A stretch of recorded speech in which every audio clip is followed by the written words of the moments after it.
Vamos a Mateus capítulo 20? Vamos pensar um pouquinho a Bíblia Sagrada? Mateus capítulo 20. Quem já abriu? Diga, eu abri. Então todos nós, né? Quase todos. Vamos lá. A parábola dos trabalhadores. Vamos ler até o versículo 16. Pessoas estranham quando eu leio tanto versículo, mas para a gente entender o texto, o contexto, a gente precisa ler o texto. E hoje, eu sei que está aí e veio me ouvir pregar, ou é doutor em homilética, hoje o meu sermão não vai ser aquele sermão homilético de pontozinhos, o meu sermão hoje está mais para homilético do que para homilético, não é? Então, eu só queria pensar com você um pouquinho da questão do reino de Deus e do reino dos céus, em função do que a gente vai viver essa semana. Vamos lá, 20, versículo 1. Porque o reino dos céus é semelhante a um homem proprietário que saiu de madrugada a contratar trabalhadores para a sua vinha. Ajustou com os trabalhadores o salário de 1 denário por dia e mandou-os para a sua vinha. Cerca da hora terceira saiu e viu que estavam outros ociosos na praça. E disse-lhes, ide também vós para a vinha e dar-vos-ei o que for justo. E eles foram. Outra vez saiu cerca da hora sexta e da hora nona e fez o mesmo. Igualmente cerca da hora 1/10 saiu e achou outros que lá estavam e perguntou-lhes, por que estáis aqui ociosos o dia todo? Responderam-lhe eles, porque ninguém nos contratou. Disse-lhes ele, ide também vós para a vinha. Ao anoitecer, disse o senhor da vinha ao seu mordomo, chama os trabalhadores e paga-lhes o salário, começando pelos últimos até os primeiros. Chegando, pois, os que tinham ido cerca da hora 1/10, receberam 1 denário cada um. Vindo então os primeiros, pensaram que haviam de receber mais, mas do mesmo modo receberam 1 denário cada um. E ao recebê-lo, murmuravam contra o proprietário, dizendo, estes últimos trabalharam somente 1 hora, e os igualastes a nós, que suportamos a fadiga do dia inteiro e o forte calor. Mas ele respondendo disse a um deles, amigo, não te faço injustiça. Não ajustaste comigo 1 denário? Toma o que é teu e vai-te. Eu quero dar a este último tanto como a ti. Não me é lícito fazer o que quero do que é meu? Ou é mau o teu olho porque sou bom?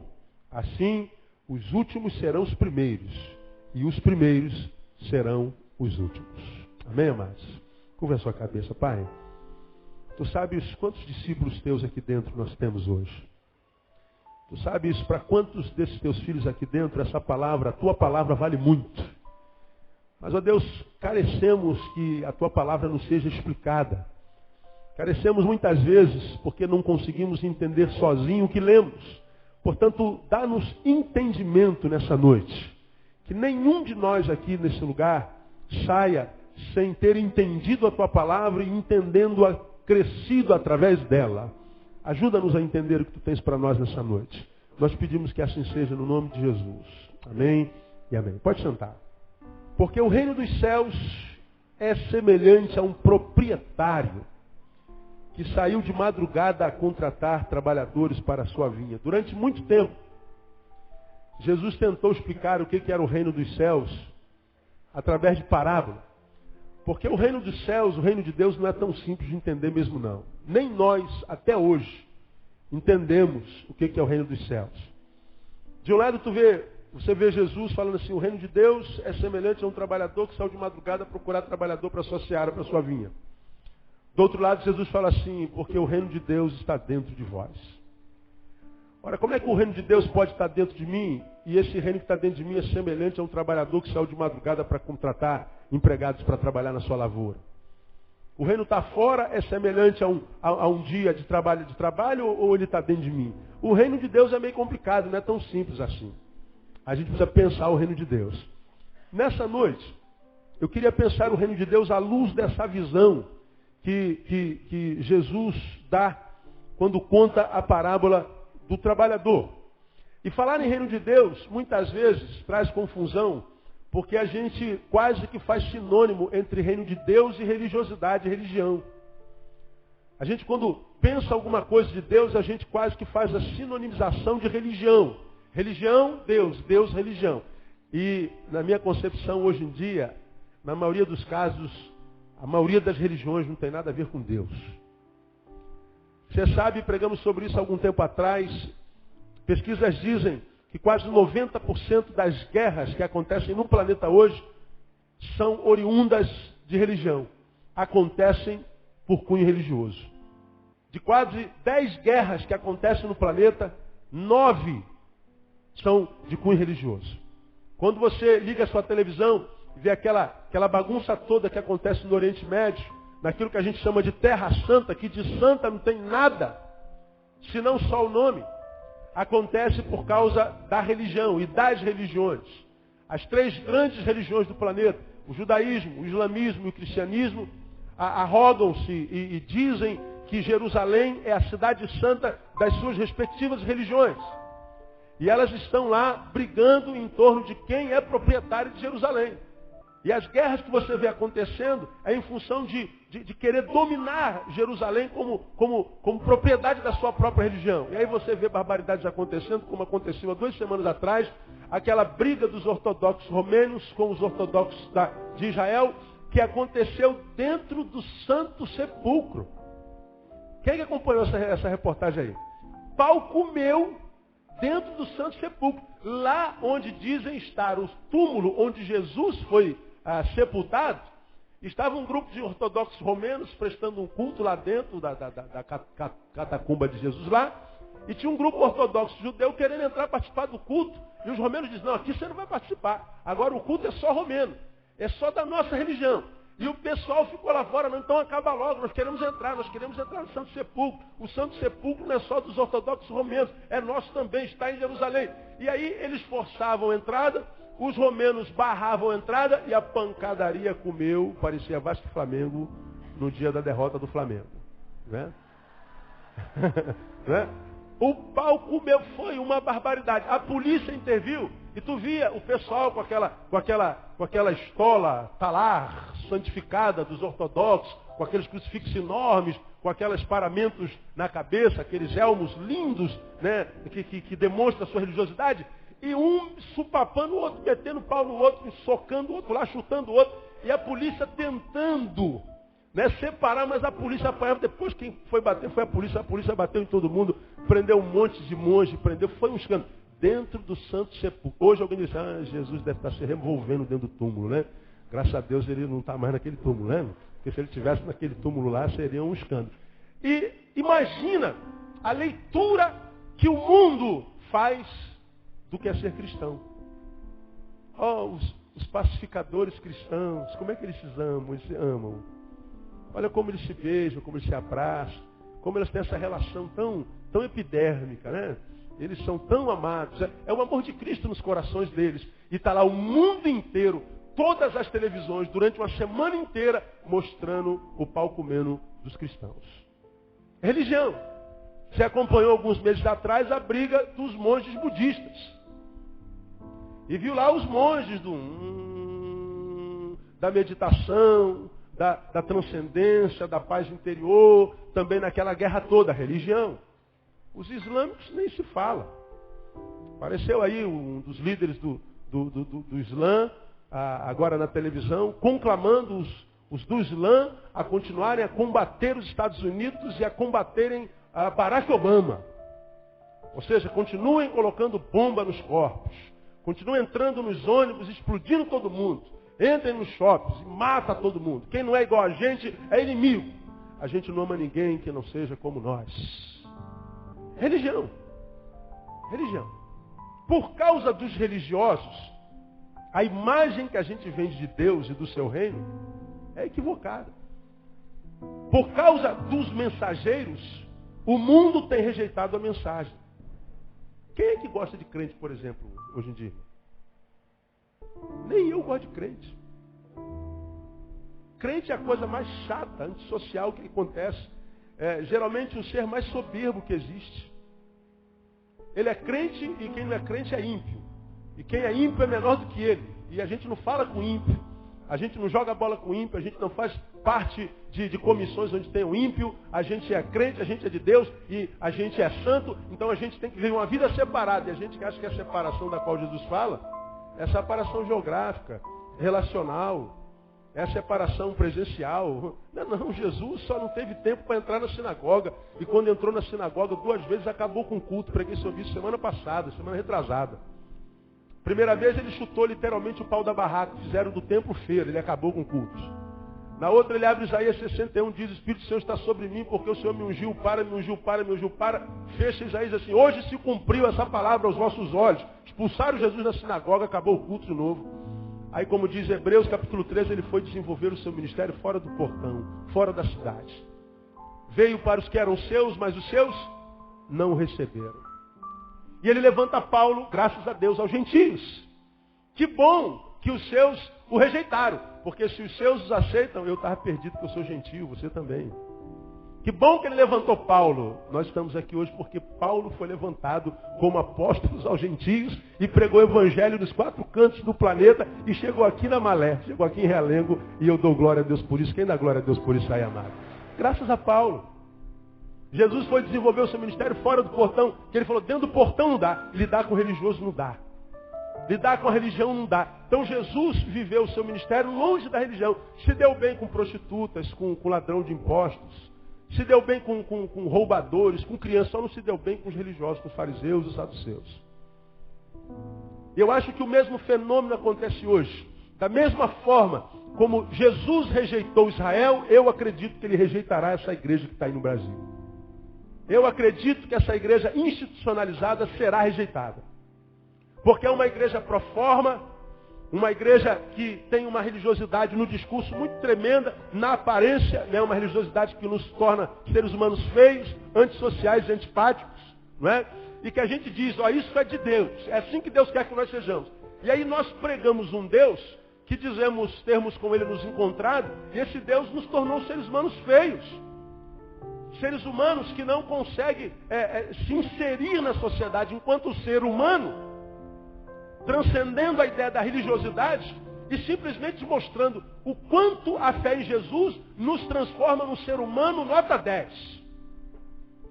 Ao ponto de tal forma sermos seres humanos nota 10, que nem precisar falar de Jesus a gente precisa, porque Paulo diz que a nossa vida já é uma carta. Eles leem. Quem carrega Jesus no lombo não tem como deixar de ser notado. Agora não, a gente tem muito Jesus no discurso, mas pouco Jesus na vida. A gente tem muito Jesus na boca, mas pouco Jesus no interior, no coração. E aí a gente vê uma igreja no Brasil e no mundo, principalmente no Brasil, crescendo numericamente, assustadoramente, mas junto com o número de cristãos que cresce no Brasil, cresce a corrupção, cresce a prostituição, quebra a falta de solidariedade, a qualidade de vida vai se deteriorando cada vez mais. Quando a gente abre as manchetes dos jornais, principalmente no Rio de Janeiro, cadê a igreja? Cadê a influência dos santos? Cadê os sais? Cadê o sal? Cadê a luz do mundo? Cadê os frutos dos que disseram que nasceram de novo? Cuja coisa, o homem velho ficou para trás, as coisas velhas ficaram para trás e tudo se fez novo. Se eles estão crescendo em número, cadê o papel deles, o fruto deles no caminho? A gente não vê. A gente vê o diabo cada vez mais tomando conta. E aí, como a gente não mostra na prática o que Jesus fez na nossa vida, se não só na forma, se não só na aparência, mas nunca na essência, a gente prega Jesus, mas quem nos ouve não acredita que Jesus é o que a gente está dizendo ser. A gente prega uma mensagem que é verdade, mas quando os que ouvem essa mensagem olham para o mensageiro e a qualidade de vida que ele vive, ele fala assim: ó, a mensagem na tua boca é mentirosa, porque você não vive o que prega. O que você prega não é o que você vive. E aí, nós vivemos num tempo que cada vez mais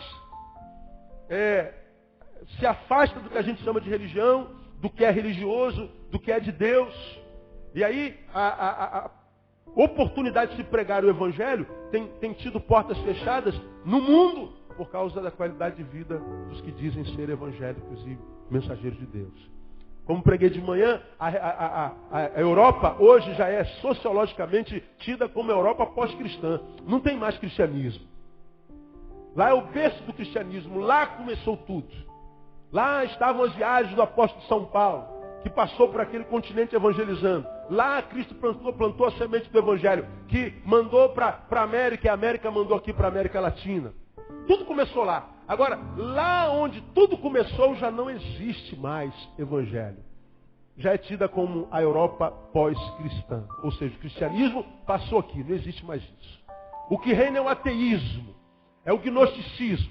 Aquilo que os nossos antepassados viveram foi só um modismo, como muitas outras coisas que passaram pela história da humanidade. Aquilo não prevaleceu, não influiu de forma a permanecer, não teve a bênção da permanência.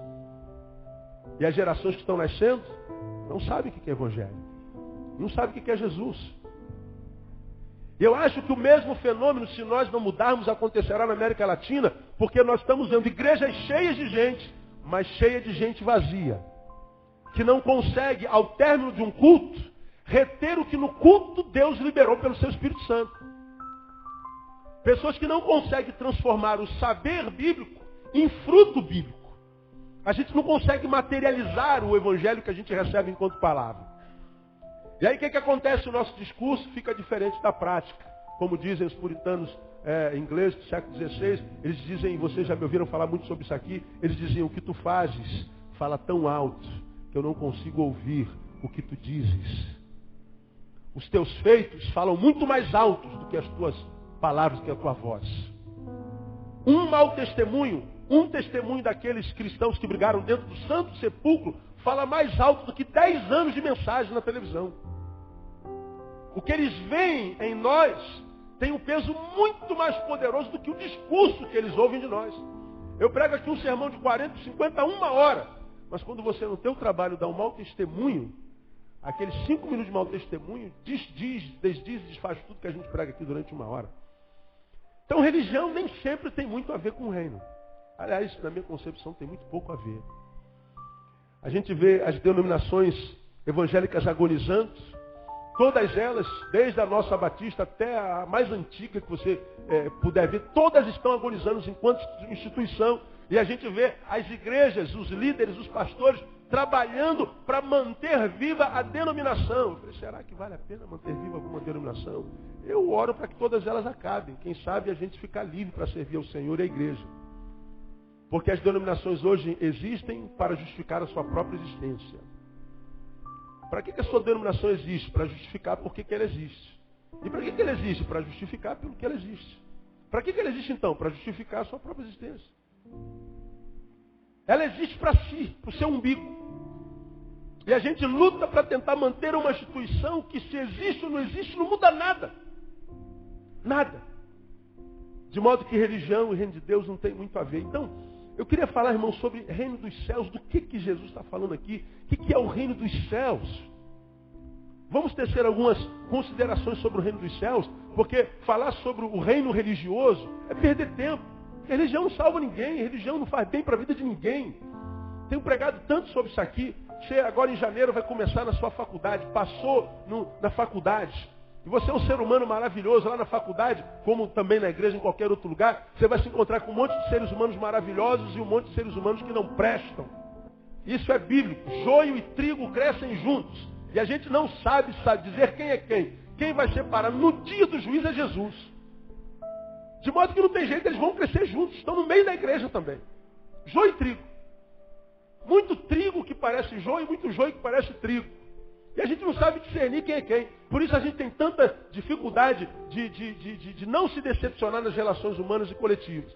Então você vai para a faculdade, lá na faculdade a gente vai entrando num processo de socialização. Chegamos numa ambiência nova, cheia de cara nova, cheia de gente nova, e a gente senta geralmente lá para trás, ou do meio para trás, e quem senta na frente senta porque chegou por último. A gente vai achando o nosso cantinho, vou ficar aqui quietinho, não conheço ninguém, eu quero que ninguém me veja e tal.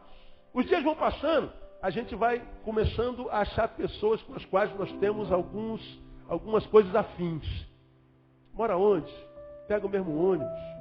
Qual lugar que você mora? Qual religião que você tem? Qual o time que você torce?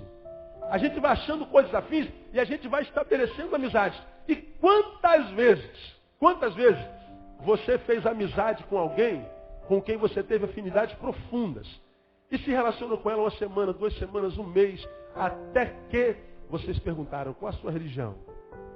Aí você fala assim, eu sou evangélico, sou batista. E você? Eu sou candomblessista, sou macumbeiro. Aí você fala assim, sangue de Jesus tem poder. Eu estava pensando que ele era legal, eu estava pensando, puxa, eu estava gostando desse cara, rapaz. Mas olha como o diabo é sujo. Me botou sentado do lado do macumbeiro. Pois é, até um minuto atrás, esse ser humano com o qual você estava se relacionando, era um ser humano com o qual você estava encontrando afinidade de quem você estava gostando. Quando entrou o fator religião, o que aconteceu? A gente desconfigura a relação humana. No dia seguinte, você já não senta mais do lado dele. Ô fulano, senta aqui. Não, beleza. Não, o que houve? Não, nada. Essa cadeira não está boa, não. Troca a cadeira, não, a outra também não está, não. E a gente não diz, não, porque você não é da minha religião não permite. E nós aprendemos isso a vida inteira. Porque afinal, Salmo capítulo 1, bem-aventurado o varão que não anda segundo o conselho dos ímpios, nem se detém no caminho dos pecadores, nem se assenta na roda dos escarnecedores. Aí nos ensinaram a vida inteira que se assentar na roda dos escarnecedores é sentar numa mesa onde não tem evangélico. Aí tu senta numa reunião de oração na tua igreja. Aí chega a irmã Joana, a irmã Maria, o irmão Marcos, o irmão Roberto, o irmão tal, e a gente senta, vamos orar, irmã. Aí quem tem um pedido de oração para fazer? Ah, eu tenho. Olha, irmãos, vamos orar pelo nosso pastor, irmão. Por quê, irmã? Ah, irmãos, eu estava vindo lá na rua da irmã Kátia, e eu vi o nosso pastor saindo da casa da irmã Kátia. Não que eu queira dizer nada, pelo amor de Deus, longe de sangue, Jesus tem poder, eu amo meu pastor. Mas o que o nosso pastor estava fazendo lá, irmão? Só que ela passou de carro, não viu a pastora Andréia, que ainda estava do lado de dentro. Então vamos orar pelo nosso pastor. Nosso pastor é tão abençoado, né, gente? Mas ele estava saindo da casa da irmã Kátia. Vamos orar por ele. E a gente na reunião de oração diz assim, ó Deus, abençoa o nosso pastor. Guarda-o de todo tropeço, de todo mal, aleluia. Xurianda, xuricanta, xurifala. Essa reunião aqui é o quê? Diga que não é uma roda de escarnecedores. Diga que não é uma reunião do inferno. De uma mulher que usa a pretensa santidade para fazer uma fofoca. Isso é um diabo. Está se fazendo de anjo de luz. Oh, eu amo tanto meu pastor. Uma benção, né, irmão? Mas eu vi ele saindo de lá. Você acha que isso aqui é o quê? Se não é uma roda de escarnecedores. Contrapartida, às vezes você senta na faculdade, está lá um grupo de universitários falando assim, gente, olha, vai ter o foco semana que vem. Pô, rapaz, vai ter um cara lá muito legal. Tem um cara Marcos Rosa, que trabalha no Macaco Cine, o cara é cineasta. Trabalha formando profissionais de cinema, trabalha lá no morro, não sei de onde. O cara é fera, o cara é profissional, dedica a vida dele. Vamos lá, a gente pode dar uma força. Quem sabe a gente não pode contribuir para o trabalho social. Aí está lá o espírita, está lá o ateu, está lá o zombador, está lá, inclusive um evangélico, que é coisa rara, né? E a gente pega aquele grupo de universitários pensando em como mudar a cidade. Como é que ele pode contribuir para melhorar a miséria do semelhante? Se você disser roda de escarnecedor, porque ninguém aqui fala língua estranha. Aí você fala assim, quem é que está errado? Em qual roda que você acha que Jesus ia sentar? Não é? Então, religião e reino de Deus não tem muito a ver. Acho que tem pouco. Por isso que Jesus, quando chega aqui, fala assim, o reino de Deus, deixa eu falar para vocês entenderem o que é reino dos céus. Senta aí todo mundo. Ó, o reino dos céus é semelhante a um proprietário que saiu de madrugada a contratar trabalhadores para vir. Então, primeiro, e aqui a gente para, o reino de Deus pressupõe trabalho. O reino de Deus é semelhante a um proprietário que saiu para procurar trabalhador. Então, o reino de Deus não tem a ver com frequência a culto só não, também talvez. Mas ele está dizendo que o reino de Deus, se é de Deus mesmo, o reino do céu, se é do céu mesmo, esse reino é um reino que pressupõe trabalho. Não tem esse negócio de ficar sentado. No reino dos céus não tem a ideia de sentar e ser servido. Porque o reino de Deus, se é um reino, tem um rei. E o único que é adorado e servido no reino é o rei. Porque os súditos servem, trabalham. Então não existem vários reizinhos, príncipezinhos. Não, o reino de Deus tem um rei. Mas essa ideia de que tem príncipes e princesas é coisa nossa. Nós somos servos. O reino de Deus pressupõe trabalho. Mangas arregaçadas, acordar de madrugada. É o que ele está dizendo aqui.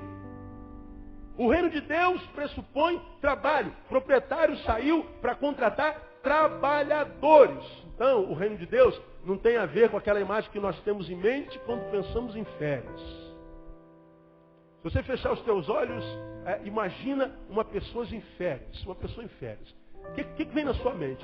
Diga para mim, uma pessoa que está de férias. Que imagem vem na tua cabeça? Hein? Você é carioca, não pode faltar a praia. Férias, praia. Férias, praia. Então tá, estamos na praia. Imagina aí. Vamos pintar um quadro aqui. Estamos na praia. E aí? Parece aí um coqueirinho? Vamos botar 2 coqueiros. Uma rede. E você deitado naquela rede. Com um coquinho gelado do lado. Ouvindo aquele louvor que diz assim. Chua,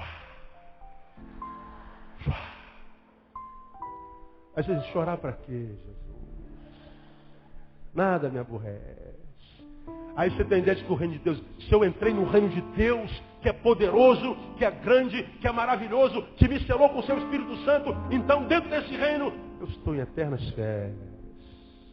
Fui tirado das trevas para a sua maravilhosa luz. Essa luz é o sol. Bronzeador de urucum, água de coco. É isso que o texto está dizendo? O reino de Deus tem a ver com férias, não, irmão. O reino de Deus tem a ver com trabalho. O reino de Deus tem a ver com mangas arregaçadas, com calo na mão. E o trabalho pressupõe, a priori, o quê? Primeiro, disciplina. Quantos aqui tem um trabalho? Graças a Deus. Quantos tem trabalho aqui? Tem emprego? Diga só, eu dou glórias a Deus pelo meu trabalho.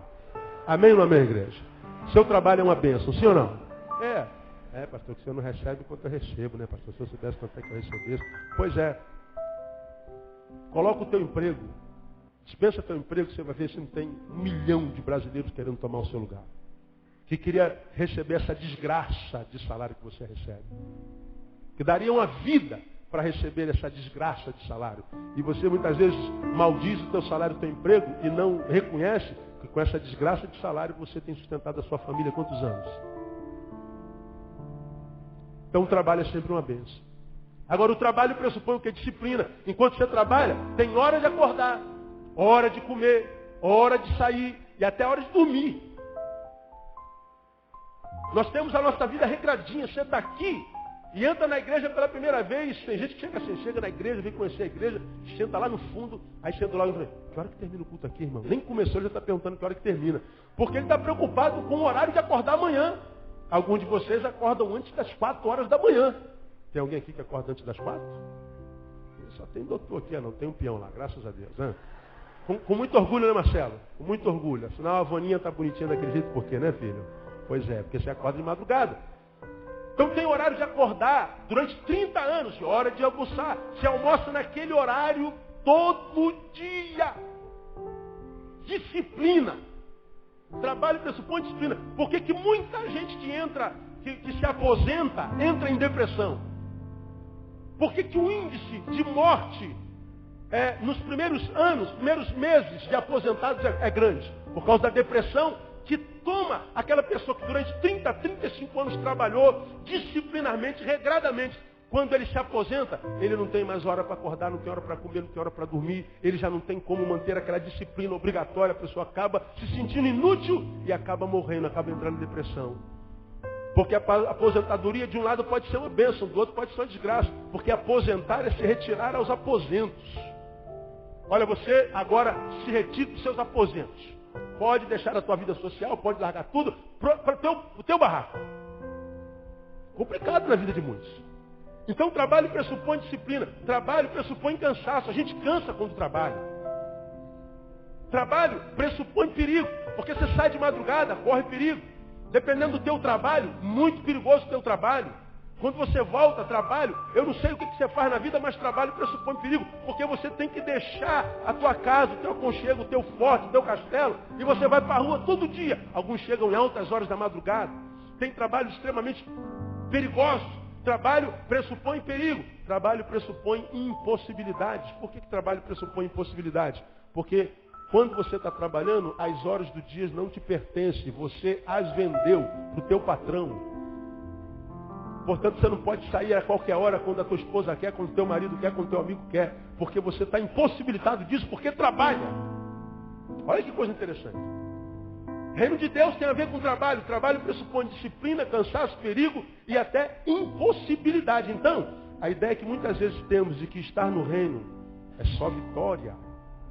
Ô, glória, só vitória, pastor. Como é que está a vida? Só vitória, pastor. Ô, vitória, pastor. Mentira. Mentira. Reino de Deus, cidadãos do reino de Deus, não tem só vitória, porque o reino de Deus não tem em nós aquela imagem de férias. Tem a ver com trabalho. Portanto, se trabalho pressupõe disciplina, cansaço, perigo, impossibilidade, mesmo que nós sejamos cidadãos do reino de Deus, vamos passar pelas intempéries da sociedade que nós mesmos estamos plantando, estamos construindo. Se a sociedade está como está, quem está transformando essa sociedade no que ela tem se transformado somos nós, os que compomos a sociedade. A gente fala que é o pessoal que é mau, o pessoal que rouba, que é o bandido. Não. O macro, a desgraça macroexistencial, macro-social dentro da qual nós estamos, tem a ver com as ações micro, com as nossas microações. Voltava de Campos, fui de carro para Campos, pregar na igreja de Campos, voltamos, paramos num lugar para comer um pão com linguiça. Pão com a linguiça do padre, quero o nome lá. Aí, enquanto eles faziam a linguiça, nós fomos no banheiro. Aí vamos no banheiro e o homem tem a bênção de urinar em pé. Né? Isso é uma graça de Deus enorme. Então qualquer banheiro para nós vale.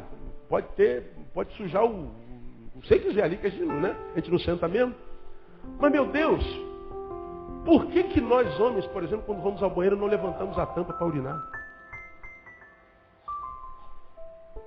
Aí eu cheguei lá no banheiro, estava aquela tampa toda urinada. Meu irmão, como é que isso me dá revolta? Eu quase sou tentado a liberar uma palavra profética. Oh, Deus. Pega esse miserável que urinou aqui, né? Pega pelo menos uma infecçãozinha urinária para ele ver se ele aprende esse miserável. Porque o cara, ele vai lá, ele urina, e fala assim, eu estou indo embora, eu estou de passagem. Ele não se preocupa com quem vai vir depois dele. Nós perdemos essa consciência do todo. E a gente acha que aquele cara que rouba, aquele cara que é corrupto, ele é pior do que a gente. Não é. O macro é macro, mas todo macro começou do micro. Até o oceano que a gente conhece, ele nada mais é do que a composição de milhões e milhões de gotas. 1/3 da terra é composta de água. E toda essa terra que compõe a água, toda essa água que compõe a terra, é um mar imenso que nada mais é do que a composição de milhares, milhões e bilhões e zilhões de gotas. Todas elas são importantes. Então as nossas atitudes vão transformando nossa cidade no que a nossa cidade é. Então o reino de Deus, meu irmão evangélico, meu irmão cristão, não tem a ver só com essa ideia de vitória, de vir à igreja e ficar contando testemunho de vitória, vitória, vitória. Ninguém, quando vai dar um testemunho, pega o microfone para contar uma derrota. Só vitória, irmão. Ele era doente, foi curado. Ele andava de fusquinha, agora anda de Vectra. Morava num barraquinho, agora mora numa mansão. É só vitória, só vitória. Aí você que é um ser humano honesto, não é mentiroso, está sentado lá no meio da multidão e fala assim, isso aqui não é para mim mesmo não, cara. Porque aqui todo mundo vence, eu levo umas burdoadas na vida o tempo inteiro, vivo apanhando. Só que o errado na questão não é você que está passando por momentos ruins, muitas vezes derrotas, adversidades. Sou eu que estou aqui contando só as minhas vitórias, vendendo para você a imagem que reino de Deus tem a ver com aquela imagem da gente sentado na rede, com a aguinha de coco, porque nós somos cidadãos do reino, príncipes e princesas, e na nossa vida tudo dá certo, só vitória, aleluia. Mentira, mentira. Essa é uma imagem que nos foi plantada na mente por causa da religião. Agora, essa ideia de que é só vitória é mentira. Agora, embora a gente diga que o reino de Deus tem a ver com trabalho, é pertinente dizer que o trabalho do reino não é o mesmo trabalho que a gente presta para a religião. Não é. Trabalhar para o reino não é trabalhar para a minha religião. Trabalhar para a minha religião nem sempre é trabalhar para o reino. Porque você vem aqui para a tua religião, no nosso caso a batista, a evangélica, e a gente vai para a igreja servir a Deus. E eu tenho falado sobre isso aqui repetidas vezes. Que tipo de serviço você está prestando a Deus agora, nesse exato momento? Nenhum. Está sentadão aí, bonitinho, e quem está te servindo é Deus através da sua palavra. Ou suponha que nós fôssemos de outra religião e a gente vem para a igreja e acende uma vela, põe aqui em cima do altar. Acendi uma vela para o meu Deus. Que Deus é? Essa vela vai ajudar teu Deus no quê? Vamos botar um copo d'água em cima do suspensório lá. Essa água ajuda no quê? Ah, vamos matar um cabritinho e botar na esquina. Essa religião ajuda o quê no quem? A quem no quê? São expressões religiosas que a gente faz em nome da religião, mas que não contribui para o todo. Geralmente, nossa expressão religiosa são expressões interesseiras que a gente oferece a um Deus ou uma entidade a fim de fazer com as nossas oferendas que essa entidade se mova a nosso favor. Portanto, nossas expressões religiosas geralmente são interesseiras, materialistas. Fulano está passando mal, está passando dificuldade, vamos acender uma vela para não sei quem, são não sei o quê. Fulano está perdido, se perdeu, a gente tem 2 dias que não tem notícia, vamos acender uma vela para não sei quem. Ah, meu marido foi embora, me disseram que ela traz o meu marido em 3 dias, então vamos matar um cabrito, botar ali com uma barraquinha de pipoca, botar uma garrafinha de cachaça. Mendigo adora. Ah, eu estou desempregado, minha empresa está mandando muita gente embora, então eu vou na campanha da prosperidade, vou lá na campanha dos 1.500 pastores. Quem sabe os 1.500 pastores orando, comove o meu patrão manda todo mundo embora, mas eu não, aleluia. Aí o cara vem contar testemunho, irmãos, quero dar um testemunho para os irmãos. Olha, na minha empresa 1.500 pessoas foram mandadas embora. Mas eu, aleluia, para a glória de Deus, não fui mandado embora. A igreja diz, oh glória! É como aquela música, não estou fazendo crítica, pelo amor de Deus, vocês gostam muito dele. Aquela música que o cara canta, aí depois diz, ainda bem que eu vou morar no céu. Ainda bem que eu vou morar no céu. Ou seja, eu vou, vocês não, vocês vão tudo para o inferno, bem feito, miserável. Não serviu Jesus? Ainda bem que eu vou, você eu não sei. A expressão religiosa é que a gente não tem coragem de falar. Geralmente é interesseira e muitas vezes individualistas. E a gente diz, é isso que Deus quer de nós. É isso que Deus espera de nós. O reino de Deus tem a ver com trabalho. Agora, o trabalho que a gente presta ao reino é um trabalho diferente daquele que a gente presta para a instituição. Porque embora o trabalho pressuponha aquilo que eu falei lá, a disciplina, cansaço, perigo, impossibilidades, pressupõe também recompensa. É no trabalho que a gente é recompensado para sustentar nossa casa, nossa família, para comprar nossa camisa, nosso sapato, para comprar o nosso carro, para pagar a escola do nosso filho, comprar a roupa dele. É no trabalho. O trabalho, ele pode ter e carregar em si um monte de obrigações e perigos. Mas é só do trabalho que a gente consegue permanecer e ser. Então o trabalho que eu presto para o reino, porque o reino pressupõe trabalho, é um trabalho que sempre, inequivocamente, trará recompensa para mim e para você. O que não acontece com a religião.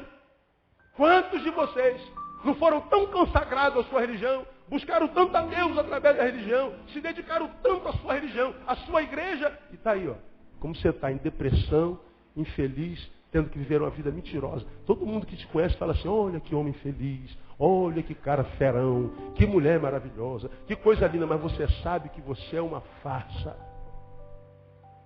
Você sabe que você é um aos olhos dos outros e é outro aos teus próprios olhos.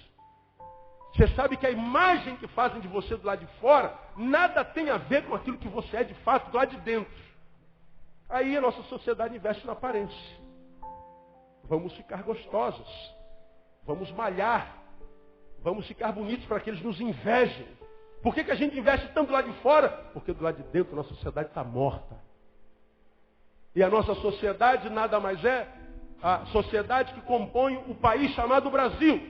E o Brasil é o maior país cristão, o quê? Do mundo. E o que essa religião cristã tem feito para contribuir com a qualidade de vida do brasileiro? Você está satisfeito com o seu país? Está satisfeito com a sua cidade? Está satisfeito com os hospitais da sua cidade? Está satisfeito com o ensino da sua cidade? Está satisfeito com a segurança da sua cidade? Quantos aqui já foram assaltados alguma vez? Levanta a mão bem alta assim. Eu já fui assaltado, pastor. Olha, dá uma olhadinha para trás, igreja. Só para você ter curiosidade, olha lá. E quem não foi, se Deus quiser, nunca será, em nome de Jesus. Né? Você vai passar eles desse negócio. Porque, irmão, a palavrinha desgraçada, essa que a gente ouve, perdeu. Quando você ouviu perdeu, filho, dá glória. Vai um anel, mas deixa meu dedo, moço. Porque é o que a gente mais ouve hoje. Cadê o cristianismo? Cadê a religiosidade? Cadê o espiritismo? Cadê o catolicismo? Cadê o evangelicalismo? Cadê o budismo? Cadê o Hare Krishnismo? Cadê a religião? Se a religião fizesse bem, nosso país seria o maior país do planeta. Ao passo que nós vamos em alguns países do primeiro mundo, que não tem religião quase nenhuma, é quase uma nação ateia, e é país de primeiro mundo que tem qualidade de vida decente. A diferença é que, embora eles tenham saúde, tenham segurança, tenham tudo direitinho, eles não têm alegria interna. E o número de suicídios é um absurdo. Como o Japão. Segunda potência no mundo, um país do tamanho desse tabernáculo aqui, pequenininho, né? Com todas as minhas hipérboles, né? Segunda economia do mundo, mas o maior índice de suicídio do mundo. Tanta riqueza exterior, tanta pobreza interior. Finlândia, terceira ou quarta potência mundial, desse tamanho, do tamanho de relento. Um dos maiores índices de suicídio do planeta. Uma sociedade que conseguiu, com competência e sem religião, transformar a sociedade numa sociedade que vale a pena. Mas, como nós não somos só seres sociais, somos espirituais, temos uma alma, temos algo dentro de nós que transcende ao concreto e abstrato. Se não houver ministração nessa alma, nesse ser interior que habita dentro de nós, não adianta estar tudo bem do lado de fora. Portanto, o reino de Deus é muito mais do que a gente possa imaginar. O reino de Deus, quando trabalhamos para Ele, nós temos recompensa. E qual é, amado, a recompensa do reino de Deus? Qual é a recompensa desse trabalhador que foi para a vinha, que foi chamado pelo dono, que foi chamado pelo rei? Qual é a recompensa? A gente diz assim, a recompensa, pastor, se você é filho do rei, você vai para a campanha da prosperidade, vai comprar um carro novo. A tua recompensa é comprar uma casa em Friburgo, uma casa em Cabo Frio. A tua recompensa é ter, porque a tua riqueza mostra o quanto teu Deus é poderoso. É o que a gente ouve nessas besteiras nos púlpitos das igrejas evangélicas hoje. Só que para eu comprar um carro, eu não preciso nem de Deus. Só preciso trabalhar. Agora, quer ter um bom trabalho para comprar um carro? Estuda. Está com 16 anos, 17? Vai estudar. Agora não, a gente não estuda, a gente quer porcaria, a gente quer ficar na rave. A gente quer ficar de zoação. Aí chega com 40, está morrendo de fome. Ó Deus, por que tu não abre as portas? Porque você não se preparou para que as portas fossem abertas. Você foi preguiçoso, você foi vagabundo, você foi relaxado. Você não quis estudar, você quis ficar de zoação na tua juventude. Agora pega a tua velhice e curta a tua desgraça. É isso. Qual é a recompensa do reino? Abra a tua Bíblia em Romanos capítulo 4. Vamos lá, me ajude um pouquinho. São vários, mas eu vou ficar aqui porque ela é óbvia. Romanos capítulo 4. Ou melhor, Romanos 14. Você conhece esse texto de cor? Veja o que diz lá. No versículo 17. Porque o reino de Deus não consiste em quê? No comer e no beber. Mas justiça, paz e alegria do Espírito Santo.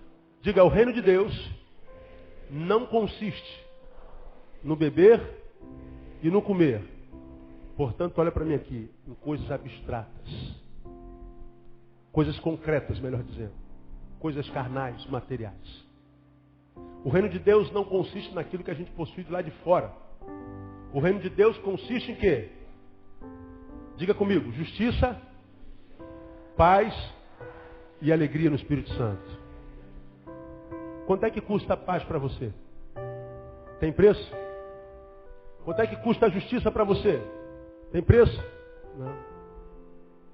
Como é que você se sente? Quando você para numa blitz, teu carro está todo certinho, o guarda fala assim, ó, teu carro está tudo errado e você está preso. Teu carro vai ficar aí. A não ser que você deixe um café. Aí você muitas vezes se vê obrigado a dar um café para um corrupto desse. Perdeu. Perde para o bandido e perde para o guarda. Agora, se você for lá na corregedoria reclamar, eles vão atender você? Você tem coragem de reclamar de um policial? Você tem a quem reclamar? Se tu sabe que ele entra lá no teu documento, sabe onde você mora? Às vezes nós somos injustiçados e temos que ficar calados. Nós não temos a quem recorrer. A gente se sente humilhado. Você passa nessas ruas, cheia de buracos. Você comprou teu carro em 272 vezes, irmão. Jesus vai voltar, você não acabou de pagar seu carro. Mas você é o teu sonho. Aí tu cai num buraco, tua roda quebra, tua balança quebra. Quem é que vai pagar o teu prejuízo? Ninguém. Quanto é que você paga de PVA? Uma fortuna. A gente não tem para quem reclamar. É uma injustiça. Isso gera revolta dentro de nós. Tu pega um banqueiro como Rodrigo Dantas, o cara está lá filmado, ele ofereceu R$1 milhão para os policiais federais, os secretários dele. Estão discutindo se prende o homem não. Vai ali na venda do seu João e pega uma maçã para levar para o teu filho. Vê se vai ficar preso e ninguém consegue tirar de lá. O que você sente quando ouve isso aí? Revolta. Quanto é que desconto no teu contra-cheque para INPS, INSS? 10%? 8%? Todo mês. Não tem. Para onde vai esse dinheiro? Aí para a saúde. Vai no hospital agora. Passa mal aqui, vai no hospital público. Vai lá. Fala assim, ó, quero fazer valer meu direito. Eu estou pagando por você isso aqui. Isso está de brincadeira, moço. Deita no chão aí, peça para um cachorro lamba a tua cara, porque você vai ficar aí a noite toda. Não tem médico.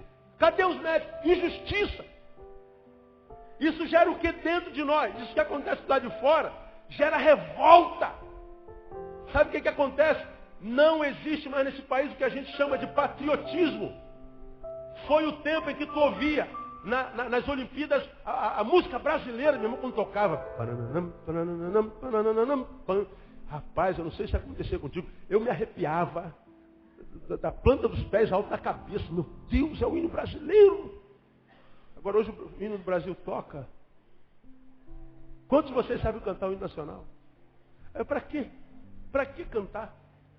Nós não temos mais. Eu tenho orgulho de ser brasileiro. Orgulho do quê? Do que você se orgulha no seu país? O que te dá orgulho no Brasil? Bom, meu orgulho, né, pastor, então, né? Que o nosso país, graças a Deus, né? Então, é isso aí mesmo. Tira a beleza natural do que você se orgulha. Não tem. Aí a gente vai nos Estados Unidos, eu vou aos Estados Unidos todos os anos. Março eu volto lá. Toda casa tem uma bandeira dos Estados Unidos. Quando eu fiz a Escola Superior de Guerra em 1995, fui orador da minha turma, Fernando Henrique estava presente na oração, nem família entra. Fiz a minha oração, fiz o meu discurso, e falei sobre patriotismo. E falei em 1995 que eu não tinha orgulho de ser brasileiro. General Baiama me chama no canto, no coquetel, e fala assim, pô pastor, como é que o senhor fala uma coisa dessa? É por isso que o Brasil está como está. O brasileiro não é patriota. Você vai nos Estados Unidos, toda casa tem uma bandeira dos Estados Unidos. Até brasileiro usa a bandeira dos Estados Unidos. Até a gente gosta dos Estados Unidos. O americano, quando toca a música dos Estados Unidos, ele para. Quando você passa, toda casa tem uma bandeira. Tem bandeira de tudo que é canto. Você vê que o americano ama a América. Mas por que o americano, general, ama a América? Sabe por quê? Porque a América ama o americano. Porque a América cuida do americano. A América dá saúde para o americano. A América tem justiça social para o americano. A América não vê um americano e vê um bolso. Vê um ser humano que precisa ser tratado. Por isso eles amam o seu país. Agora vamos amar o nosso país como? Não tem justiça. Quem tem coragem de falar isso? Aí diz que a recompensa do reino é justiça, paz. Paz. Paz. Eu me lembro daquela personagem do programa lá que eu não sei qual é. Ah, isso não te pertence mais. Verdade. Você tem paz? Você anda em paz nas ruas? Você está num sinal, para um sujeito de moto do teu lado com um garupa, você tem paz? Quando você está certinho a tua vida no teu carro, quando você para uma blitz, você tem paz? Você relaxa? Graças a Deus aqui tem polícia. Oh, aleluia, glória a Deus. A gente tem medo de tudo. Não temos paz em lugar nenhum. Vivemos um tempo onde os pais jogam crianças pela janela. Onde pais esquartejam os seus filhos, 2. Onde pai joga a esposa com o filhinho pela janela do 3º andar. Onde semelhantes arrastam a criança no carro por 7 quilômetros. Onde mães colocam recém-nascidos no micro-ondas de tosta. Onde crianças com 2, 4 anos são objetos sexuais dos malditos pedófilos. Uma epidemia de pedofilia nesse país. Cadê paz? Seu filho vai para a escola, você dorme? Não dorme. Você fica noiado, você fica esperando que ele chegue em casa.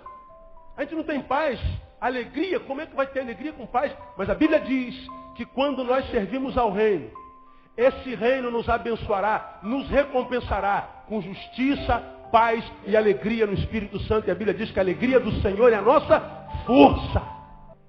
Agora, o que a gente faz enquanto religião nesse país, gera isso na nossa vida? Não. Então o reino de Deus e religião não tem muito a ver. Questão de raciocínio.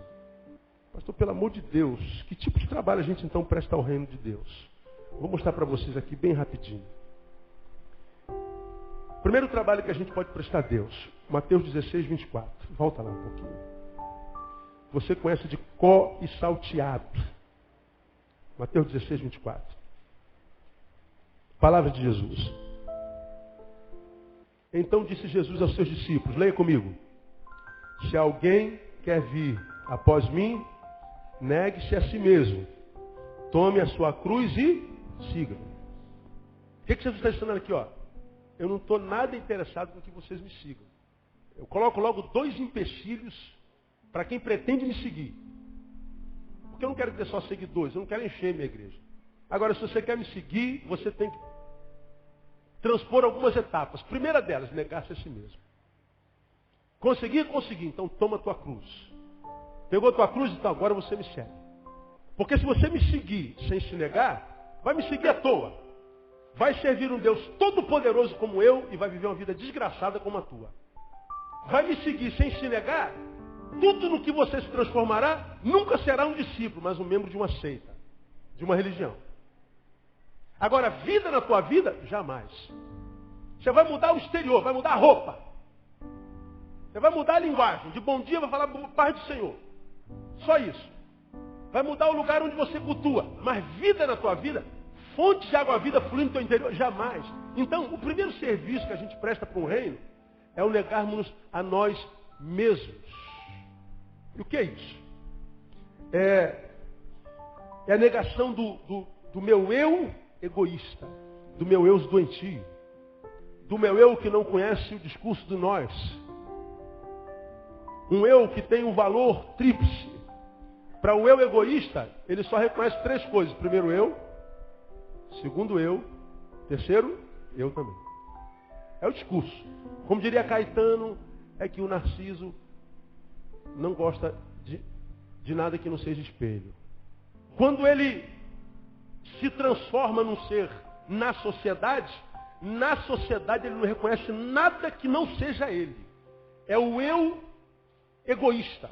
É o eulólatra, como eu costumo dizer. É o adorador de si mesmo, é o narcisismo. Na parábola que nós lemos em Mateus capítulo 20, nós vemos que os trabalhadores foram convocados, não estão reclamando porque não receberam.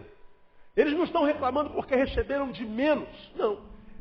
O patrão saiu de madrugada, quer trabalhar? Vem, vou lhe pagar quanto? Quem lembra do valor? 1 denário. Estamos aqui de madrugada, 6 horas da manhã, 5 horas. Quer trabalhar? Quero. Então vamos para a vinha. Vou lhe pagar um denário por dia. Estamos acordados? Acordados. Estamos de acordo. Então vai trabalhar. Diz que às 9 horas da manhã ele saiu de novo e encontrou um monte de desempregados. Você está desempregado? Quer fazer alguma coisa? Quer? Então vai para a minha vinha. Vou lhe pagar o que é justo. 9 horas da manhã. Quando foi meio-dia, ele saiu e encontrou com mais. O que estão fazendo aqui? Estão sem trabalho? Estou. Então vai para a minha vinha. Eu vou pagar vocês o que é justo. Meio-dia. Quando deu 3 horas, a mesma coisa. Quando foi 17 horas, o que vocês estão fazendo em parado? Vão para a minha vinha. Vou pagar vocês. Quando deu 18 horas, chegou a hora da recompensa do trabalho. Olha, chame os últimos primeiros. Chegou o pessoal que começou a trabalhar às 17 horas para receber o salário às 18. Quantas horas eles trabalharam? 1. E o patrão deu quanto para esse cara que trabalhou 1 hora? 1 denário. O pessoal que acordou de madrugada está só de butuca. Chegou o pessoal que chegou às 15 horas, o pessoal que chegou meio-dia e o pessoal que chegou às 9 horas. Quanto é que o patrão deu? Aí começou a elucubração. Bom, se o cara que recebeu às 17 ganhou um denário, o pessoal que chegou 15, pô, nós que chegamos de madrugada, evidentemente, vamos receber mais. E eles chegam todos serelepes. Quanto é que o patrão bota na mão deles? Um denário. Mas peraí. Não, de jeito nenhum, patrão. Que isso? O senhor está pensando que a gente é o quê? Idiota, otário? O senhor está pensando que a gente é o quê? Algum palhaço? Qual o problema, filho? Pô, esse cara aqui chegou às 5 horas da tarde. Às 6 horas ele recebe, só paga um denário. Eu cheguei de madrugada, enfrentei sol e calor. Tu me dás um denário também? Mas peraí. Quanto foi que eu tratei contigo? Um denário. Quanto é que tem na tua mão? Um denário. Pergunta a você, o patrão cometeu alguma injustiça? Não. Do que o indivíduo está reclamando? Porque recebeu menos? Não. Ele está recebendo porque o outro teve igual. O problema do egoísta não é a sua própria vida, é a vida do outro. O problema do egoísta não é a sua dor, é a alegria do outro. O egoísta não chora a sua miséria, chora a sua prosperidade. Por isso que você tem um monte de gente na tua relação de amizade, e às vezes família, que se você falar que teve R$5 de aumento, pronto, acaba com o dia dele, irmão. Se tu chegar em casa e comprar um carro novo, meu amigo, Zeca Pimenteira, eu queria ter um carro igual a esse. Estou falando alguma bobagem? Não. São os carregadores de balde de água gelada. Quem são esses? Os egoístas. O egoísta, ele não consegue celebrar alegria nenhuma que não seja sua. Por isso que um porco daquele lá na estrada de Campos, quando vai urinar, urina em cima da tampa do vaso. Ele é um porco e é um egoísta. Ele é um eu inflado. Ele é um euólatra. Esse camarada não adianta, irmão, entrar à igreja. Não adianta matar cabrito com o orixá dele. Não adianta andar com um terço na mão. Não adianta subir a escadaria da penha de joelho. Não adianta. A expressão religiosa, se não for através da negação do nosso próprio eu, que é um eu egoísta, esse país vai continuar nessa desgraça que está. O problema não é minha pobreza, é a riqueza do outro. Isso é egoísmo, isso é ganância. Por que que o homem rouba? Por que que o homem mata? Por que que o homem usa o próximo? Porque nós só pensamos em nós. Eu mato esse aqui, não penso na mulher dele, no filho dele, na família dele, não interessa, não é eu. Não sou eu. A dor é na casa dele, não me interessa. E esse eu maligno, esse eu egoísta, é o eu que tem transformado nossa sociedade no que ela tem se transformado. E aí, esse eu egoísta, que nem levanta a tampa do vaso para urinar, chega na igreja, bota o terno e a gravata, bota o roupão, bota o coque e diz: estou apaixonado por ti, estou apaixonado por ti, não dá mais para viver sem ti. Eu fico imaginando Deus olhando lá de cima com ânsia de vômito. Porque de todos os seres humanos é o mais canalha. Porque dentro da coletividade cristã, ela é uma coisa, mas na prática da individualidade do dia a dia, ela é outra. Ela não é fria e nem é quente. Ela é o quê? Aos mornos, qual é a palavra de Deus para ele? Eu vomitarei vocês da minha presença. Você me dá asco. É o que Deus está dizendo lá. E as nossas igrejas estão assim lotadas de gente. Que domingo é uma bênção. Na segunda é um fofoqueiro miserável. Na segunda, como diz, vamos ofertar, ele é o primeiro a levantar. Ele dá um salto e diz, ô glória! Como quem diz, eu adoro ofertar. Aí bota a oferta aqui. Mas na segunda é um adúltero. É um antissocial. É um difamador. E a gente não sabe por que a nossa nação está como está. Por que destruímos a nossa sociedade? Por que nós estamos destruindo o nosso planeta? Por que a gente tira mais do que a gente precisa? Porque o outro não nos interessa. Os outros não querem dizer nada para nós. Nessa mesma estrada eu odeio dirigir, eu já falei sobre isso aqui. o volante é o lugar do meu pecado, por isso eu não dirijo nunca. Quem dirige é André quando está comigo, eu não pego no volante. Eu perco. Você vai naquelas estradas BR-101, caminhoneiro está lá, 80 por hora, com um acostamento maior do que a estrada, e ele vê um engarrafamento de 10 quilômetros. O miserável não tem coragem de encostar 2 rodas para todo mundo passar. Ele fica ali. Vocês vão ficar aí atrás, seus mané. Está pensando o quê? Cara, que raiva que me dá. Eu falei, Deus, mansidão. Porque eu tenho vontade de passar e xingar a família dele todinha. Pastor, se eu tenho vontade de xingar os outros, de vez em quando, pergunta, irmão do salário, você tem vontade de xingar alguém de vez em quando? Tem onde ele deixa de ser hipócrita, meu irmão. Miserável não abre. Aí de vez em quando a gente encontra um, né, amor? Que o cara abre. A gente fala assim, não acredito, gente. Oh, Deus, abençoa a casa desse homem, a família dele, que essa carga dele possa chegar lá dobrada, multiplicada, igual tu multiplicaste o pão. Porque é raro. Esses gestos de solidariedade é o mínimo. Hoje ninguém mais sai da pista de alta, todo mundo fica na pista da esquerda, ninguém mais. Aí eu não saio mesmo não, pastor, ninguém sai da minha frente, eu vou ficar aqui também. Pois é. É por isso que está assim. E a gente vai ficando numa sociedade inviável, sabe o que é isso? Só pensamos em nós. Você não está com pressa? Dá lugar para quem está com pressa. Você não está afim? Dá lugar para quem está afim. Por que tem que perturbar a vida dos outros? Por que tem que roubar a paz dos outros? A paz de alguém que você rouba aqui, ali alguém fará o mesmo contigo. E a gente fica nesse ciclo de antissolidariedade. Esse ciclo de violência, de perturbação. Ninguém me faz bem, eu não farei bem para ninguém também. Todo mundo me faz mal, eu vou fazer mal para todo mundo também. E a gente vive o ciclo do adoecimento social e coletivo. Estamos nos tornando uma sociedade inviável. E uma sociedade extremamente religiosa. Qual é o trabalho que a gente faz para o reino? Quando a gente se nega. Esse é o primeiro trabalho. E quando a gente se nega, a gente vence o egoísmo. Essa palavra não alegra muita gente, não. O pastor não está falando que a gente vai ter vitória, que a gente vai ficar rico, que o Espírito Santo vai baixar na gente aqui hoje. Só está falando o que a gente tem que fazer, né? Vai continuar como você está. Um outro trabalho que a gente faz, caminhando para o final. Mateus capítulo 25. Abre a tua Bíblia aí, passa um pouquinho aí. Mateus capítulo 25. Negarmos a nós mesmos, irmão. Se você não conseguir vencer esse eu egoísta que existe dentro de você e de mim, ele está lá. Ele vai morrer com a gente. Esse homem velho, que a Bíblia diz que foi sepultado porque nós fomos feitos nova criatura em Cristo Jesus, ele continua aqui. E a batalha espiritual se dá entre o homem velho e o homem novo. O homem velho não foi morto, ele foi trancado. Mas se você não se guardar, não se proteger, vigiar, ele abre a porta da cadeia de vez em quando vem aqui fora, faz o estrago dele e volta lá para dentro de novo. Ele não morreu, ele está aí dentro de você. Se você ficar muito raivoso, você fica verde. Pode ter certeza disso. Mateus 25, de 35 a 40, fala assim, ó. Jesus falando, tive fome, me deste de comer, tive sede, me deste de beber, era forasteiro, me escolhestes, me acolhestes, estava nu, me vestistes, adoeci, e visitastes-me, e me visitastes, estava na prisão e foste ver. Então os justos lhe perguntarão, Senhor, quando te vimos com fome, te demos de comer, ou com sede, te demos de beber? Quando te vimos forasteiro, te acolhemos, ou nu, te vestimos? Quando te vimos enfermos e na prisão fomos visitar-te? Responder-lhes ao rei, em verdade vos digo que sempre que o fizestes a um desses meus irmãos, mesmo dos mais pequeninos, a mim o fizestes.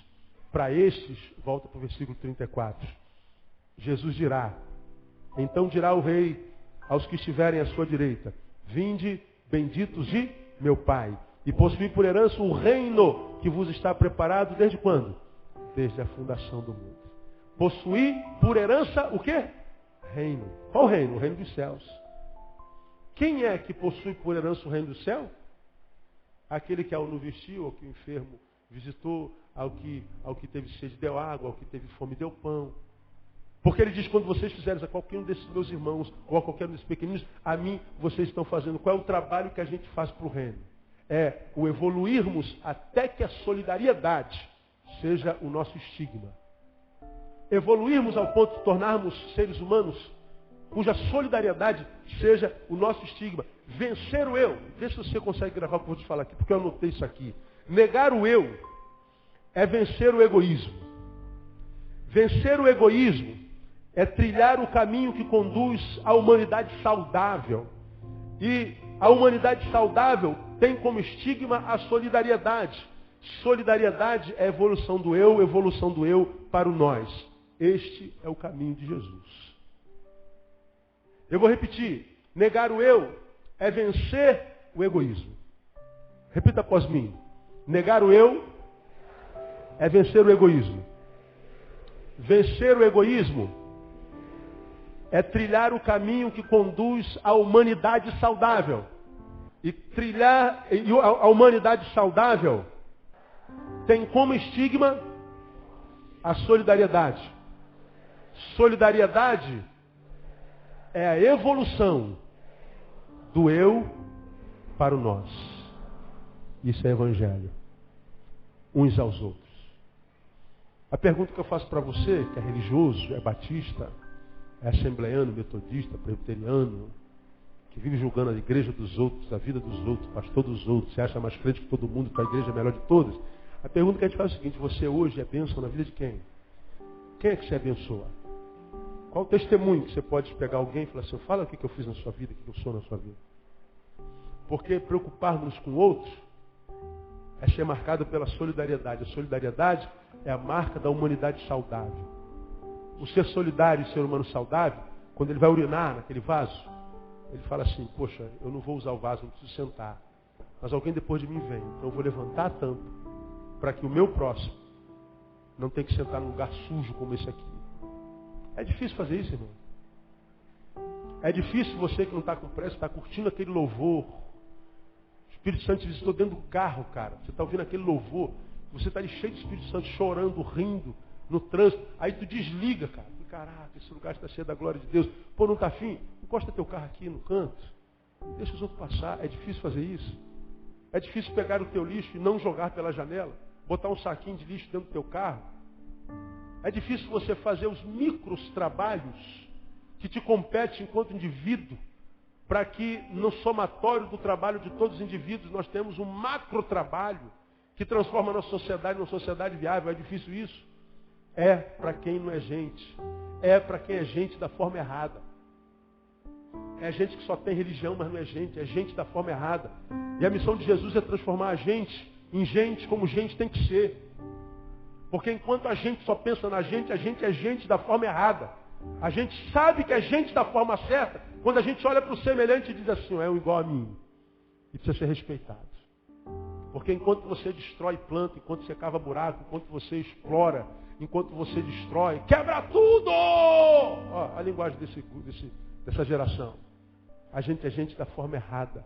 Enquanto a gente é gente da forma errada, a gente vai estar trilhando um caminho que tem nada a ver com Jesus. O Evangelho nos capacita a celebrarmos a vitória do outro e não só a nossa. E mais, a vitória do outro na parábola não foi por mérito.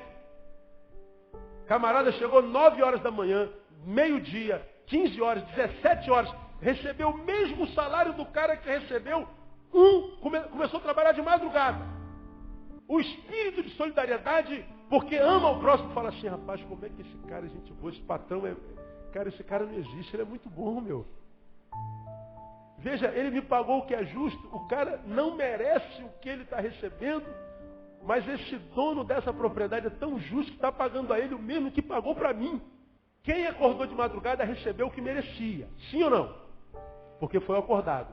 E quem começou a trabalhar 18 horas, 17 horas, recebeu o que merecia? Não, ele não merecia aquilo. Mas por que ele recebeu? Porque o dono da propriedade era muito bom. É o rei do reino. E o que o rei do reino dá para cada um de nós não é mérito, é graça. E o que é graça? Favor e merecido. Nessa parábola, quem nós somos? Os que acordaram de madrugada? Ou os que começaram a trabalhar no meio do caminho? Nós começamos a trabalhar no meio do caminho, irmão. E ainda assim, Deus tem colocado toda a provisão na tua vida, desde que você é gente. E se você é grato, dê um forte aplauso a Ele, porque Ele é digno, amado.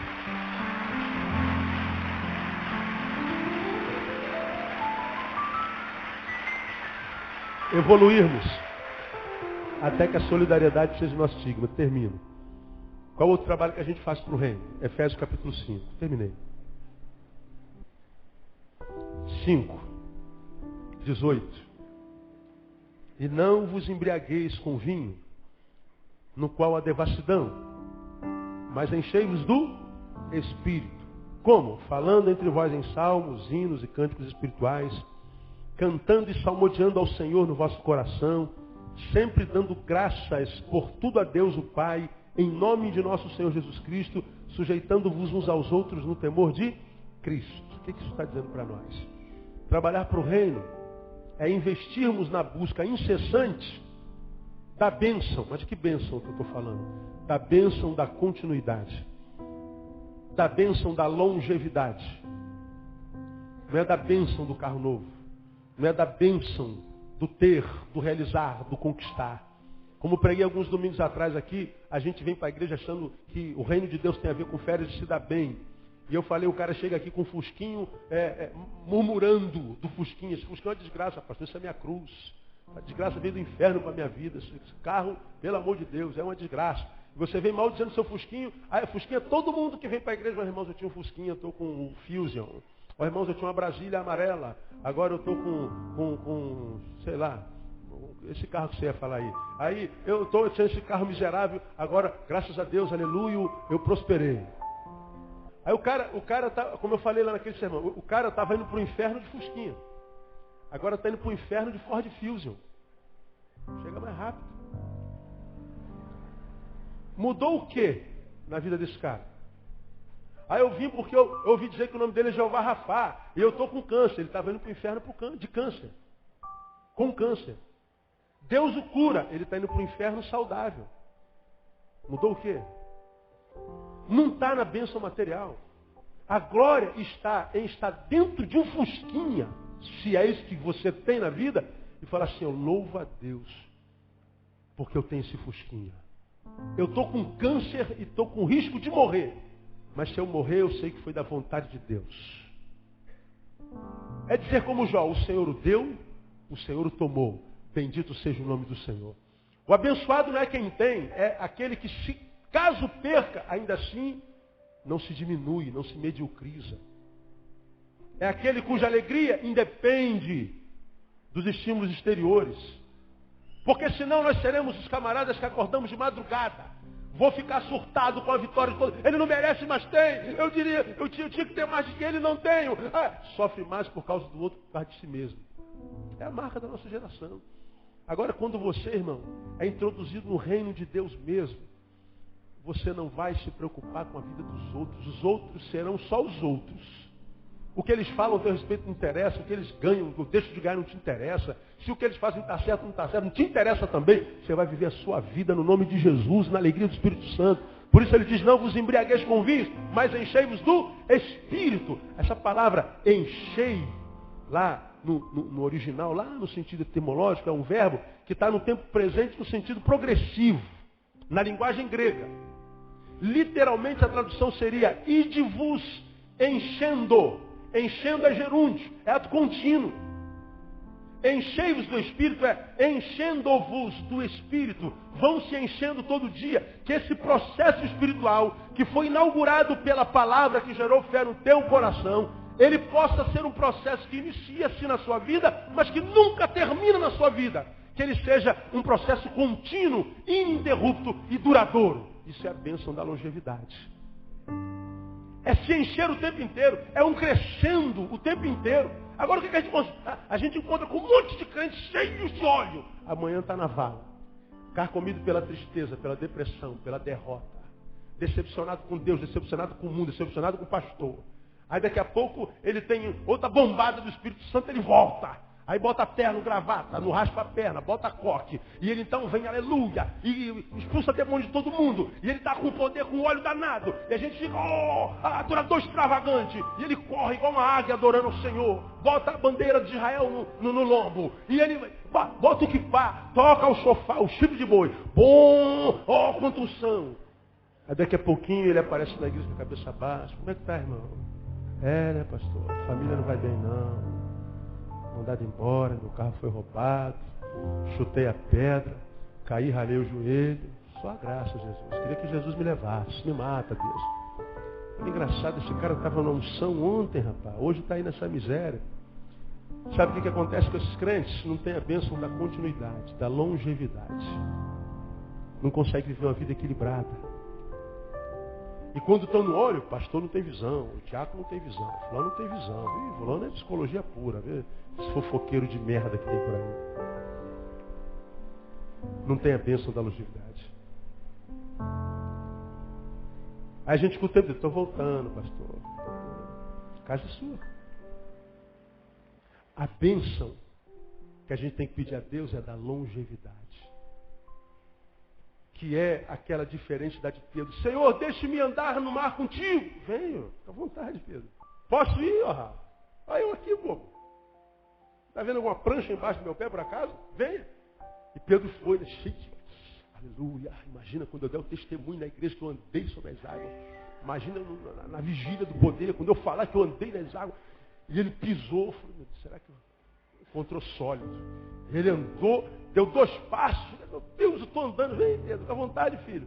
Aí a onda começou a soprar. O exterior começou a bombar. E ele então tirou os olhos de Jesus e olhou para as circunstâncias. Quando olhou para as circunstâncias, ele começou a afundar. Tinha uma fé de muita intensidade. Eu vou pisar na água e eu vou andar sobre as águas. Muita intensidade. Pouca duração. Afundou. Eu prefiro não ter tanta intensidade. Mas eu prefiro durar para sempre. Porque o Espírito Santo é como vinho. Vinho é bom. Mas se você beber demais, você vicia. E te transforma em 3 animais. O primeiro é o macaco. Você fica alegre. Né? Depois no leão, fica valente. Depois um porco. Cai, o cachorro fica lambendo a tua cara. É o álcool. O vinho é muito bom, mas pode fazer muito mal. Agora o Espírito Santo não, seu mané, é o que Deus está dizendo. Em vez de se embriagar com vinho, vai se enchendo do Espírito Santo todo dia, cada dia, semana após semana, mês após mês, ano após ano, até o final da tua vida, até o dia de Cristo Jesus. E você vai ter uma vida equilibrada. Você vai ter uma vida que vale a pena ser vivida. Isso não tem a ver com religião, tem a ver com o reino de Deus. Essa é a bênção que você tem que buscar. Essa é a bênção que a gente tem que correr atrás.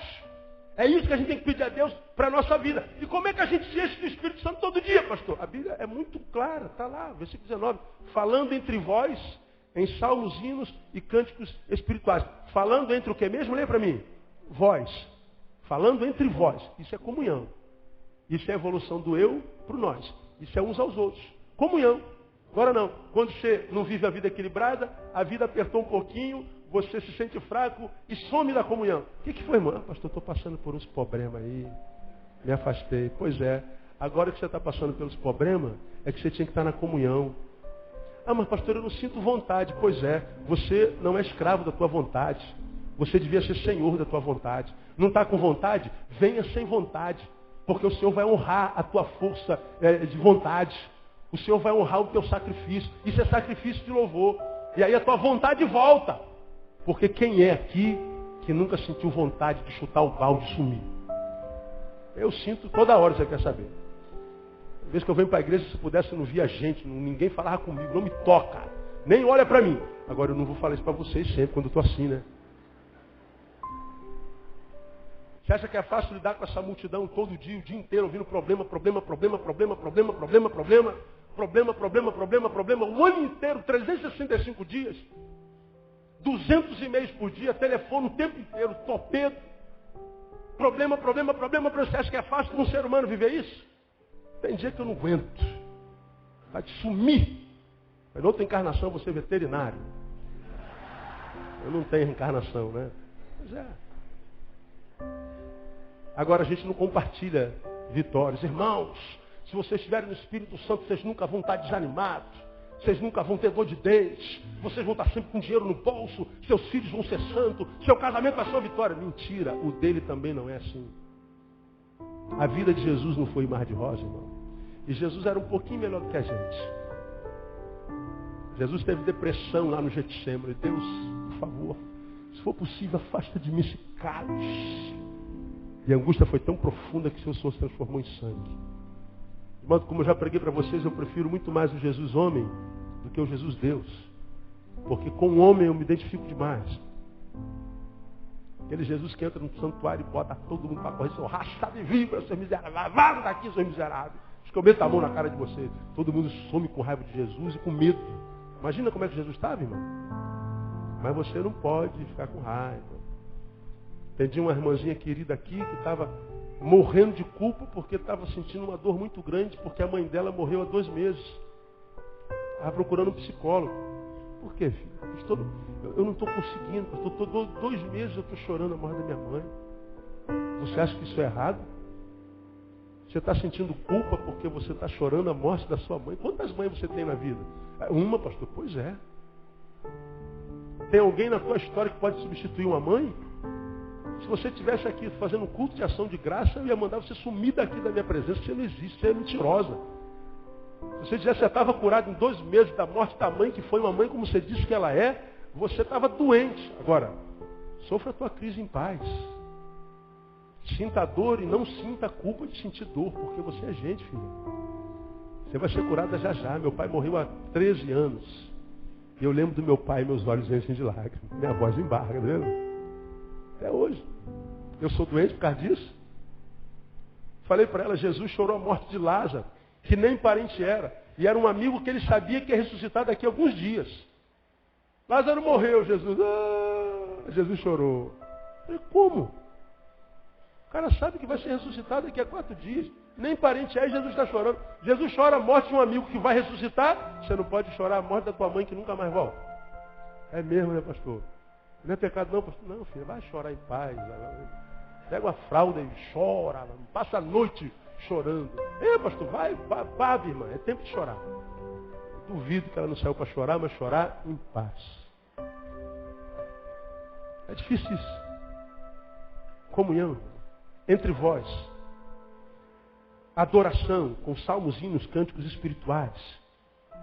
Porque se você conseguiu entrar no reino, a despeito da religião, você agora é alguém procurado. Se você conseguiu entrar no reino, evoluiu do eu para o nós, por onde você passar no reino, vai ter uma folha A3 com a tua foto, escrito Vantage. Wanted. Procurado. Como assim, pastor? Deus procura adoradores que o adora em espírito e em verdade. Deus vai procurar você e mais, vai achar você, porque a tua adoração não é mais através da religião, mas da intimidade com o Rei do Reino. Irmão que está ao seu lado, você precisa ser procurado por Deus.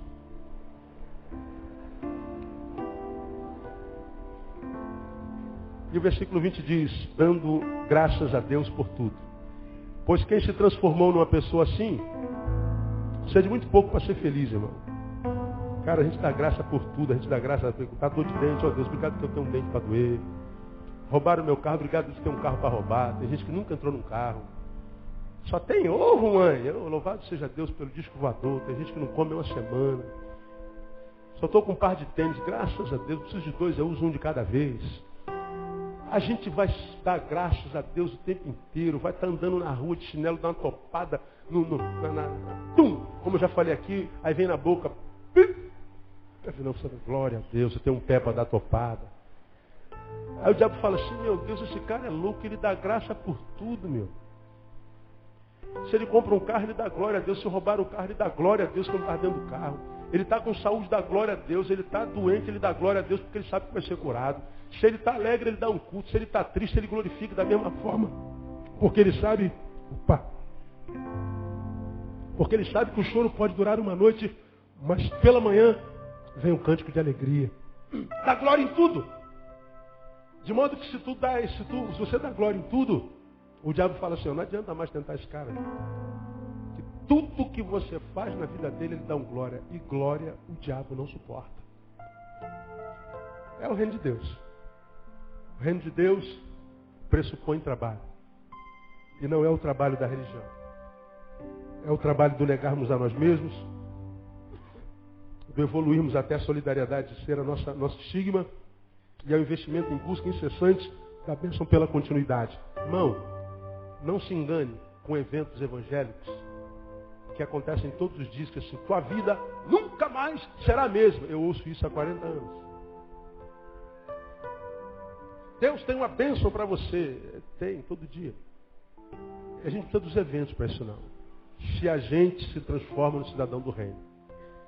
Porque senão você vai se transformar no que a igreja evangélica se transformou. Uma massa consumidora. Que consome os produtos evangélicos, os produtos gospel. E que está enriquecendo um monte de gente.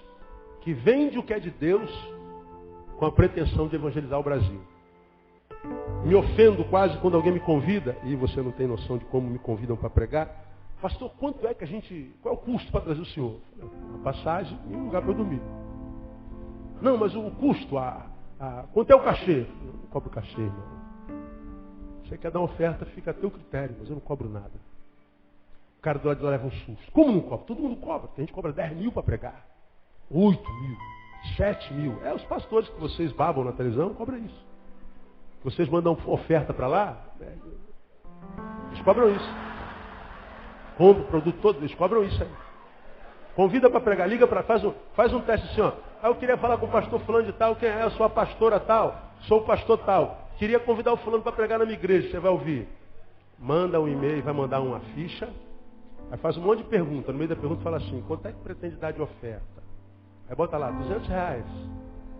No dia seguinte vem, lamentavelmente, a agenda do pastor já está lotada, que não sei o que papapá. Aí faz um teste, assim, ó, R$10.000.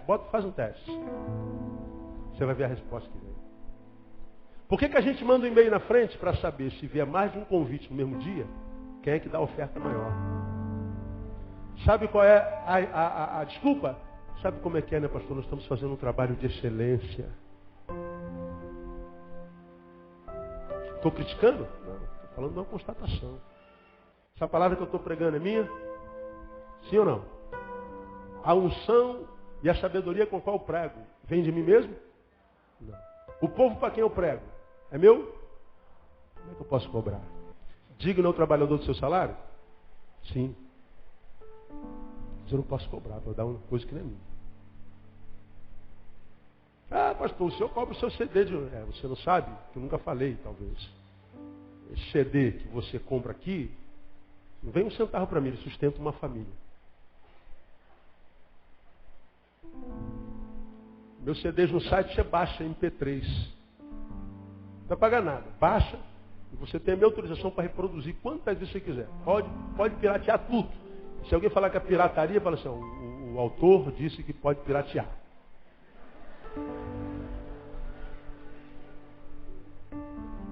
Você acha que eu não recebo bombardeio por causa disso?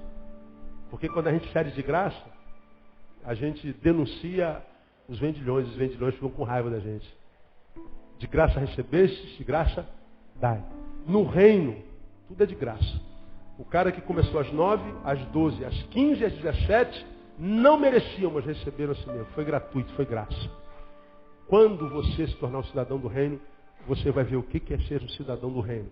Que de repente não tem nada a ver com ser um membro de uma seita, de uma religião. Porque os religiosos, para mim, são os mais infelizes.